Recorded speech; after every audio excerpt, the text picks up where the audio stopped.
I remember a few years ago, maybe back in 2019, I started listening to this guy. His name is Billy Carson. When I heard him, I said, wow, this guy is very knowledgeable. He's a very knowledgeable man. Let me hear more what he has to say. One of the world's foremost experts on biblical texts, the Torah, the ancient tablets in the world. That's who you're talking to right now.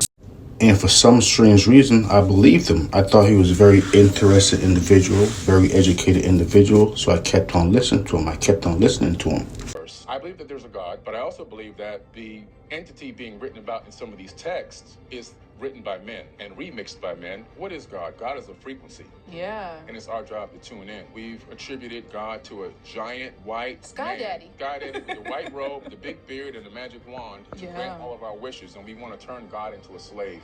Versus being in the same frequency with that energy and understanding that that energy that exists throughout the entire known universe is also inside of every atom in your body. If you're going to rely on this one book for your eternity, you got a problem here. And you spend your life defending a false identity. Most people have no clue who they are. Okay, But when Billy Carson started like saying things like that, I started saying to myself, I mean, I know who I am. I started saying to myself, who is this man right here? And I started listening to him more and more and more and more. And I heard him say something one time. After I heard him say this, I said, you know what? There's a possibility that a lot of things he's saying could be made up. Because the story that he's telling right here, it sounds so weird. Because this guy's basically saying he's like more special than he really is. It's like something straight off a comic book. Believe it or not, that's what I thought. And I couldn't get my mind to really understand that really happened to him. It could have happened to him, but I mean, what made him so special? For aliens to come visit him? It started around 450,000 years ago, the breakaway civilization. 450,000 years ago. That's when they arrived on this planet. They came here about 450,000 years ago. At the time that they arrived, Alalu, who made it through the hammered bracelet, which is the asteroid belt. At that time, the asteroid belt was still very chaotic because the asteroid belt is an exploded planet. An exploded planet that used to have the name of Tiamat. Before Earth even existed, you had Mercury, Venus, which was in the position we're in now, and then you had Tiamat. Earth. Believe it or not, I said he started losing me, you know, Billy Carson, as times went by, because the story just kept on getting stranger and stranger and stranger. But one thing I do know about a story, all you gotta do is just say whatever come out of your mouth. That's it. Moonlet that orbited a much larger planet based on the weird elliptical orbit that it has. Really? Yeah. So what happened was you have our moon and you have Mars, a habitable moon, orbiting Tiamat. Tiamat in the Enuma Elish, the seven tablets of creation, literally gets impacted by another object that was orbiting another star. So our solar system had gravitationally attracted a rogue solar system, so to speak. As I said, for some strange reason, Billy Carson, I said he kept on telling these stories with no proof, no facts, anything. He just talking like I'm talking right now. After a while, I started saying, you know what? It's kind of sound like this guy right here. I mean, is it like a video game? Is he thinking like we're in a video game? That's what he said after a while. I said, okay. What's really going on with this guy right here? It's in the Bible. But what people? There shouldn't be anybody out there. Right. Oh, there's people out there. He goes, don't worry, I'm going to put a mark on you. And that way they'll know your minds and they'll never touch you. And you'll find your wife when you get out there, which is exactly what happened. And he started the Canaanites. So people were here already. Adam and Eve were not the first two people on earth. Two people didn't produce 8 billion people. That's a farce. Even in mainstream, science, when they talk about this one hominid that they discovered in Africa, everybody came out of this one lady. Come on. It's just ridiculous. It's a joke. It's an absolute joke. Here we go. Welcome back to the channel. Don't forget to hit the like and subscribe button. Tell a friend. Here we have another crazy story. I have to admit, this story right here for Billy Carson was probably one of the first stories I heard from him where I said to myself, wow, this guy right here must be like some type of exceptional human being. That's what I thought. I think every person's mission is to go on their own hero's journey. I was working on this huge project. Came home, sat down on the couch, and all of a sudden, the room just turned this lavender color. The TV went and just shut off. And when I turned around, these two beings were in my face, and I was screaming. It's just, it didn't have a good effect on my family, and I got divorced. How did you make it through that? It's hard to lose your family, It's trauma that put me on this path and give me the energy to keep digging to find the truth.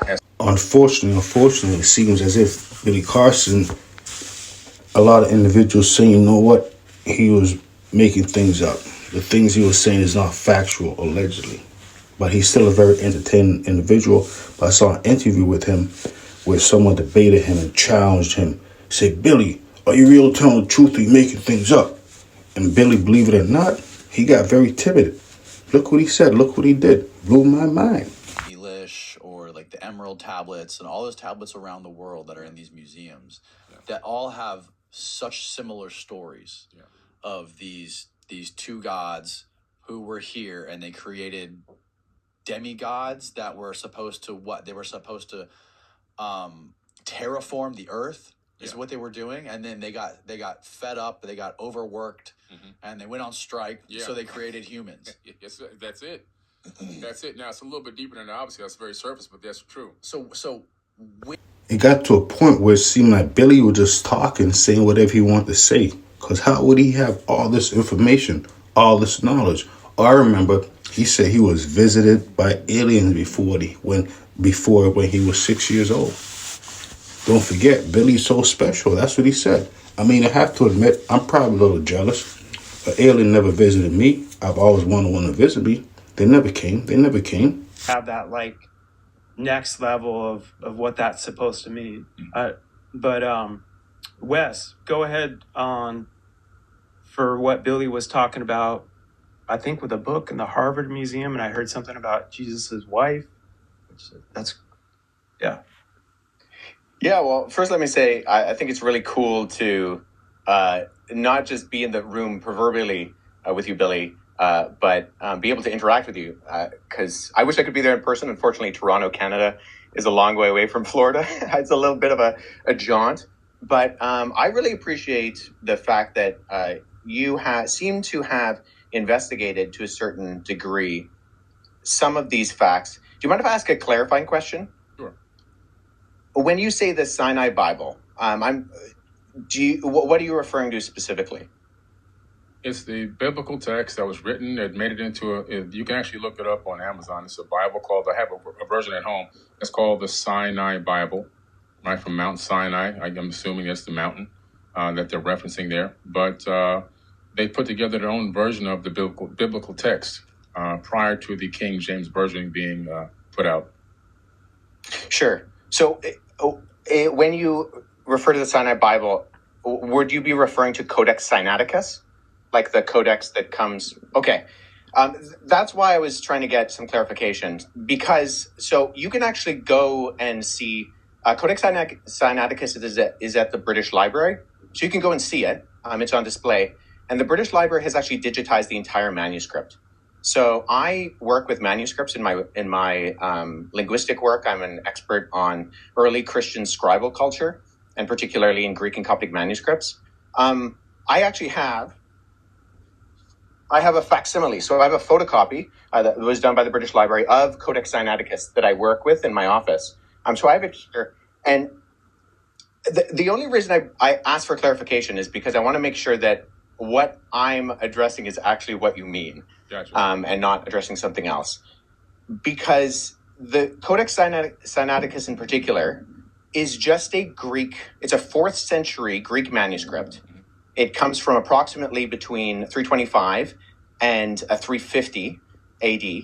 And its text of the Gospels reads almost identical to the modern Greek text that we develop translations from. So my curiosity is just simply in kind of exploring when you say that it denies the crucifixion or that the crucifixion isn't there. I mean, I can go on right now, Codex Sinaiticus, and I can look up the end of, say, Matthew 27, where it has Jesus being crucified. And that's in Codex Sinaiticus. Or, the John 19, or any of the other ones. So I think my confusion is that it doesn't read any differently. So actually, are you able to pull up a website with the viewers or listeners or whatever be able to see that? Right now to make sure I have the right the version that I'm looking at. While he's pulling that up too, like I keep saying to all the people that aren't. This is not trying to criticize Billy in any way, shape, or form. I will still continue to listen to him. I think he's very knowledgeable, very good storyteller. That's basically it. Good storyteller. That's how I have to view him right now, unfortunately. Concept of proof. And then I want Billy to answer. And also, I'm just curious, like the Sinai Bible, where was that piece I found discovered? the text where I was referencing, actually. I was misquoted. I misquoted there. It's the Gospel of Barnabas. Okay, yeah. Well, so that's good. The Gospel of Barnabas. That's what Billy Carson said he was really referring to. But this is where everything got crazy for him. As I said, I never seen him loss of words like this. Go watch out his other interviews. All he does is talk. But unfortunately, in this interview, he can't talk like that anymore. Well, I'm just talking. Don't forget, everything I'm saying is just just me talking. Just like what Billy was doing. He was just talking. No harm. It is a known forgery. And so that's why I think it's important to get to these sources. So at the very start of the Gospel of Barnabas, which we only have 2 copies of, one is in Italian and one is in Spanish, we see right off the bat that the Gospel of Barnabas, not to be confused with either the Epistle of Barnabas or the Acts of Barnabas, which are 2 apocryphal documents from the 2nd century, but the Gospel of Barnabas in particular, we know it's a forgery because it does things like in chapter 92, it says that Jesus spent 40 days on Mount Sinai, and then he came to the Jordan River, and he walked to Jerusalem. But Mount Sinai is more than a week's journey away from Jerusalem, and neither Mount Sinai nor Jerusalem are close to the Jordan River. So never mind there not being a route from the Jordan River to around Mount Sinai or going to Jerusalem. But there are internal problems with the Gospel of Barnabas, which indicate that it shows no actual indication of evidence of coming from or even having knowledge of first century Jewish understanding. It actually says Jesus is the Christ, but not the Messiah, which indicates that whoever the author is, he didn't know that those were the same words. And I think a bigger problem is that the Gospel of Barnabas actually paraphrases Dante's Inferno, which was written in 1314.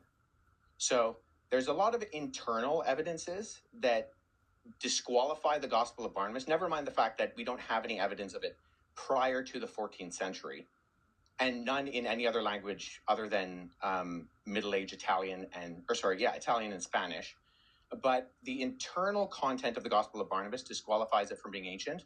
And then the fact that it's doing things like paraphrasing Dante, or it also refers to a rule of the time of Jubilee, which was changed in the Middle Ages from what it was in the biblical year of Jubilee. And it goes with the Middle Ages concept, not the ancient concept. So I think what I'm getting at is, so I'm a historian and I deal with sources. So when I'm looking at sources, I want to make sure that I have a methodology by which I approach any type of source. So if there is something that denies the crucifixion, I want to make sure that Don't forget, I'm just talking. And it's not going to change the fact that Billy, Carson is a legend. He believes in whatever he believes in. Everyone has the luxury to believe in whatever they want to believe in. It's not going to hurt. That's why they have many different, religions and stuff like that. Maybe it's a little different for Billy, but you know what I mean.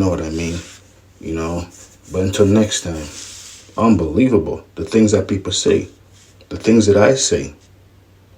But Billy, I said I've continued to listen to him. I just thought it was a good debate. But I guess Billy just need to start doing more research when he talks about certain things, like myself also. Till next time, F Service TV. But I seen him do it though. Unbelievable.